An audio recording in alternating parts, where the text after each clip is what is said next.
that by December 1, huhulihin na po lahat po ng mga e-trikes na nasa kalye. Ayan, kayo mga na e-bike, e-trikes, December 1, wag na muna kayo mamasada. Ang issue ko po, Mr. President, dalawa lamang po sa LTO and sa PPA. Umpisahan po natin, Mr. President, yung e-bike. Marami na po akong natatanggap na reklamo tungkol sa e-bike. Sila na po ngayon ang hari ng kalsada. Dati jeepney, ngayon ang e-bike na raw. Ano pong programa meron ng ating LTO para ma-regulate po itong pagdami ng e-bike? Again, don't get me wrong, I don't have anything against sa e-bike. Ito po ay ginagawang hanap buhay ng iba nating mga kababayan. Sabi nga nila, kaysa naman magnakaw, nakakapiruwi siya ng konti, at least may kumikita, nakakatulong sa pamilya, etc. Pero lumalala po yung problema sa e-bike. And itong mga nag-e-bike, of course, nagsasakay sila mga pasahero. Walang mga lisensya. At of course, dahil hindi sila rehistrado sa LTO, wala din po silang mga insurance, third-party liability. So kapag sila po ay nakasagasa, then sorry na lang. Ito ba, itong issue sa e-bike, ito ba ay binibigyan atensyon ng ating LTO, Mr. President and Mr. Sponsor?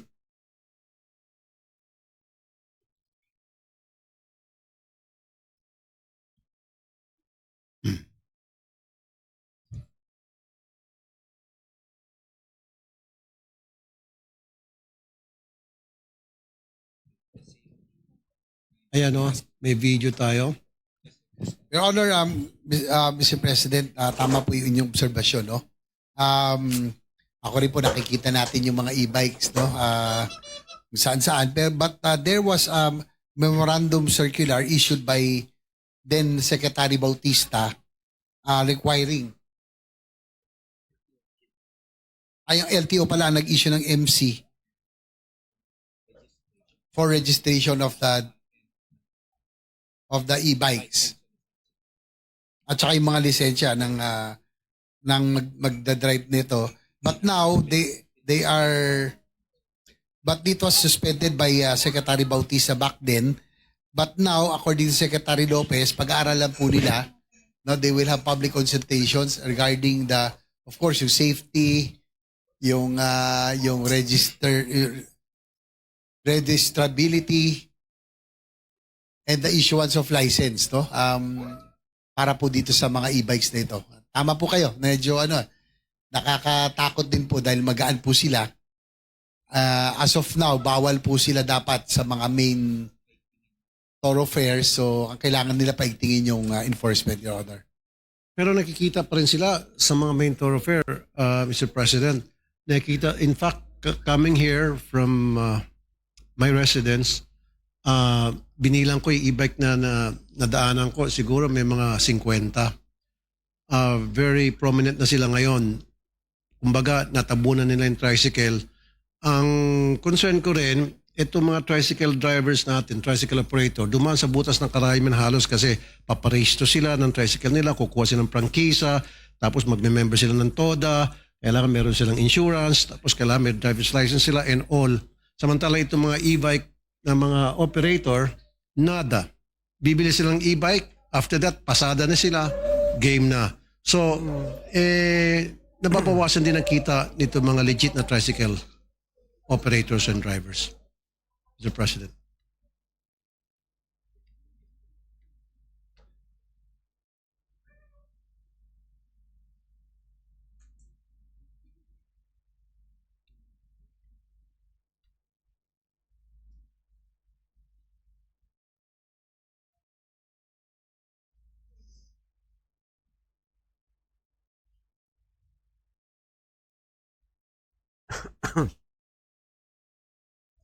Tagal sumagot ah.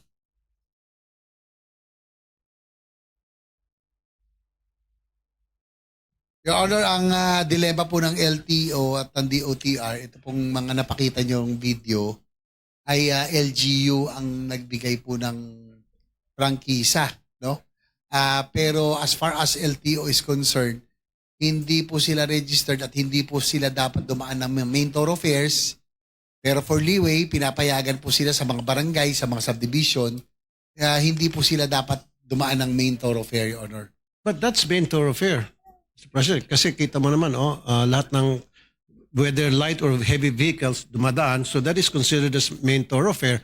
And tapos 1, 2, 3, 4.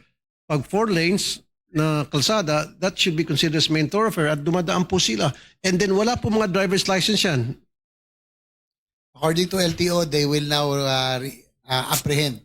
Kasi po, LGU po ang nagbigay ho yata na pahintulot. Pero as far as LTO is concerned, hindi po dapat payagan, no, sa main thoroughfares. Maging fair po dapat tayo. Wala pong kontra dito sa mga e-bike operators. Pero bakit Sa hindi ho MOA, tayo ang dami makipag-coordinate sa DILG para yung DILG kakausapin tong mga LGU, magkakaroon ng instructions, magkakaroon ng agreement between LTO and LGU para malaman nila, magdi-design sila ng programa na ma-regulate na maayos itong e-bikes na hindi naman po mamamatay yung mga traditional tricycles natin. Na itong mga tricycle drivers na nakausap ko, sila po yung nababawasan ng kita. And yet, sila ay magme-member ng TODA, tapos sila po may nag-iintriga pa sila ng kita, tapos meron silang insurance, driver's license, etc. Itong mga e-bike operators, bibili sila ng e-bike dyan and then after that, punta lang sa LGU and then pasada na. So siguro it's about time na pag-isipan po natin na obligahin natin itong mga e-bike drivers, operators, na kumuha ng driver's license. If not, siguro apprehend sila or pagsabihan po itong LGU. Your Honor, according to Secretary Lopez, papasalamat po sila sa inyo sa inyo pong labas nito pong sa inyo pong suggestion. They will coordinate with the DILG and the LGUs and they said that they will comply, no? They will apprehend ito pong mga e-bikes kasi tama po kayo, dapat maging patas lamang dahil yung mga tricycle may prangkisa, no? Meron po silang boundary at lahat sumusunod po sila. So at nababawasan din po yung kita. Dapat lang humaging patas and they have the commitment that they will comply. Yung pong inyo pong mga request. Karamihan dyan ginagamit mga pamalengke, pangsundo ng mga estudyante. Tapos puro karamihan pa yung driver ay yung mga nanay.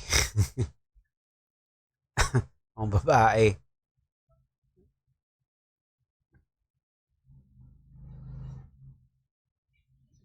Nag-comment po ang ating bagong LTO head, si Asika Lacanilaw, that by December 1, huhulihin na po lahat po ng mga e-trikes na nasa kalye. Ayan, kayo mga e-bike, e-trikes, December 1, wag na muna kayo mamasada. Hindi, maging parehas na kayo. Kasi syempre, mahal ko rin yung mga tricycle drivers. Lumalapit din sila sa atin. Again, sabi ko ang kanina, yung mga tricycle drivers natin, matagal ng panahon, nagsiservisyo, kukuha muna sila ng prangkisa, tapos mag-register sa LTO para sa lisensya, at magbibigay ng boundary. So, ang dami nilang ginagawa, no? Kukuha ng insurance, third-party liability. Hindi basta-basta maging member pa ng TODA, samantalang itong e-bike o e-trikes, wala talaga eh. Tapos ngayon, pag nagka-disgrasya o gumawa ng violation, paano sila issuehan ng citation o ticket for traffic violation? Okay, matanong ko lang, ngayon kasi December 1st, yung mga in the past and then in the coming days until December 1st, pag nagkaroon ng violation ng isang e-bike driver, sino ang magtitiket sa kanila at ano ang ticket na matatanggap nila? Wala naman silang driver's license, karamihan sa kanila. So ano ipapakita nila doon sa apprehending officer? Kunin yung unit, yun lang yun. Alam mo sila lisensya eh. Your Honor, according to LTO and DOTR, automatic impound na. Kasi po yung yung Oh. nakikikwenta nyo, dilema po talaga eh. Minsan, hindi talaga sila lisensyado. Minsan, mga nanay-nanay pa ho ang nagdadrive. May mga kasamang mga anak na delikado, very light.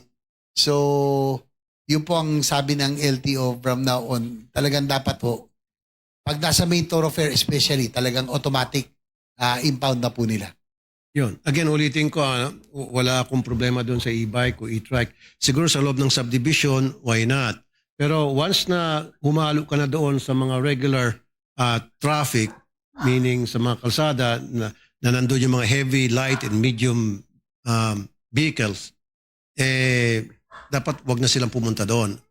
So starting December 1, ito'y para malaman ng lahat ng mga e-bike operator o driver o e-trike, whatever you call them, then by December 1, wag na. Tama po. Wag na Basta kayo- po, main thoroughfares, bawal na po talaga sila. Dahil siguro bibigyan natin ng leeway sa barangay o kaya sa mga subdivisions. Pero sa main thoroughfare ay talagang hindi na po sila papayagan. So siguro ang LTO ay magbibigay ng notice sa LGUs through DILG para ipaalam, para hindi na natin magugulat. Baka magulat na naman itong mga e-trike o e-bikes operators o drivers. Teka muna, pinanghuli kami, hindi namin alam yan ah. Yes, Your Honor. Secretary Lopez said that they will comply by tomorrow. They will write the DILG and also inform the LGUs. Okay. Gusto ko lang malaman, so after December 1, anong sunod na mangyari? Kawawa din naman itong mga bumili, nag-invest sa e-trike. So ano yung programa meron ang LTO for this group of transport operators?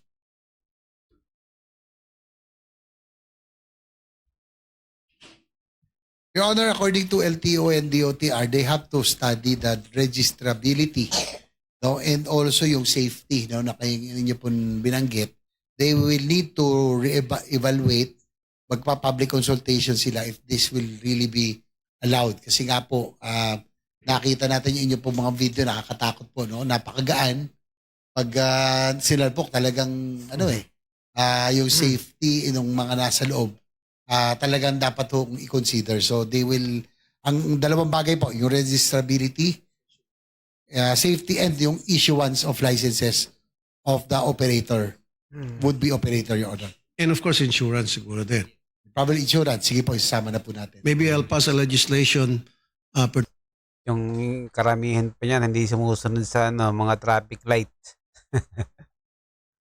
Bigla na lang aabante kahit nakapula pa.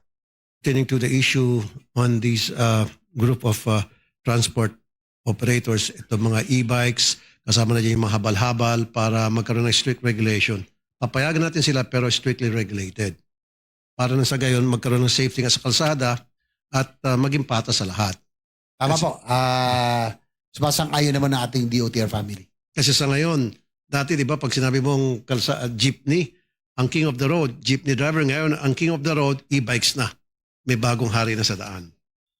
Anyway, that's good news na starting December 1, may gagawin move ang LTO para dito sa mga e-bike operators. Pero kailangan po natin din sila maimpurmahan. Pangit naman kung huliin sila tapos i-impound yung kanilang mga e-bikes. Hindi naman din ako sang-ayon dyan. Impormahan sila and then come December 1, makapag-ready sila. Hindi naman sila mamamasada until na magkaroon ng public consultation tungkol dun sa programa na fit o bagay sa kanilang ginagawang hanap buhay. Yes, according to our secretary, by December 1, mag-i-info drive muna sila. Mag-iikot. Just to inform, sabihan po muna lahat na nakikita. So, bibigyan muna nila ng chance malaman po lahat, information campaign, bago po sila manghuli. No? At least, may warning po muna sila. Easy lang yan. Ang gagawin ng LTO, pumunta sa LGU. And then yung LGU, impormahan yung mga traffic enforcers. May mga kanya-kanyang traffic enforcers sa mga LGU eh. And these traffic enforcers, these people in barangays, will inform naman itong e-bike o e-trike operators. Kilala naman ito ng mga taga-barangay at mga traffic enforcers kung sino yung mga e-bike, e-trike operators to let them properly know na meron ng bagong patakaran ang LTO tungkol sa pagmamaneho ng e-bike sa kalsada.